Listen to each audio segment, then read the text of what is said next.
தூத்துக்குடி உலக புகழ்பெற்ற பனிமய மாதா பேராலயத்தின் 443வது திருவிழா கொடியேற்றத்துடன் துவங்கியது.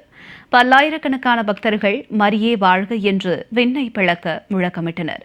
இது நமது செய்தியாளர் முத்துமோகன் தரும் தகவலை கேட்கலாம்.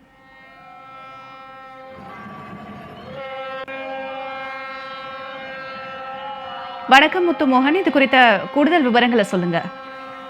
வணக்கம் ஜனனி. தூத்துக்குடியில் உள்ள உலக புகழ்பெற்ற பனிமய மாதா பேராலய திருவிழா இன்று கொடியேற்றத்துடன் துவங்கியது. இந்த திருவிழாவை முன்னிட்டு பல்லாயிரக்கணக்கான பக்தர்கள் கொடியேற்ற திருவிழாவில் கலந்து கொண்டு மரியே வாழ்க என்று விண்ணை முட்ட முழக்கமிட்டனர். தூத்துக்குடியில் அமைந்துள்ளது உலக புகழ்பெற்ற பனிமய மாதா பேராலயம். ரோம் நகரின் வாட்டிகன் சிட்டியால் பசிலிக்கா அந்தஸ்து பெற்ற பேராலயமாகும். பல்வேறு அருள்களை நிகழ்த்தி வருவதால் இந்த மாதா உலக புகழ்பெற்றதாகும்.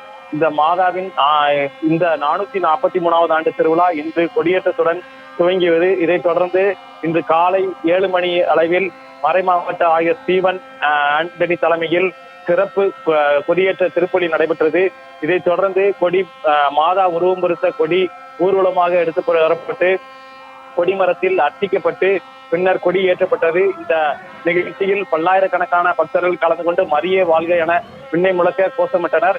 மேலும் திருவிழாவின் 10 நாட்கள் நடைபெறும் இந்த திருவிழாவில் ஒவ்வொரு நாட்களும் சிறப்பு திருப்பலிகள் நடைபெறுகின்றன. முதியவர்கள், குழந்தைகள், கப்பல் மாலுமிகள், மீனவர்கள், உலக மக்கள் அனைவருக்குமான திருப்பலிகள் நடைபெறுகின்றன. இதைத் தொடர்ந்து ஆகஸ்ட் 3ஆம் தேதி நற்கருணை பவனியும், ஆகஸ்ட் 5ஆம் தேதி திருவிழாவும் நடைபெறுகிறது. திருவிழாவை முன்னிட்டு காலை சிறப்பு திருவிழா திருப்பலியும், மாலை மாதா சப்பர பேரணியும் நடைபெறுகிறது. இதையொட்டி தூத்துக்குடி மாவட்ட நிர்வாகம் சார்பில் ஆகஸ்ட் 5ஆம் தேதி தூத்துக்குடி மாவட்டத்திற்கு உள்ளூர் விடுமுறை அளிக்கப்பட்டுள்ளது. ஜனனி.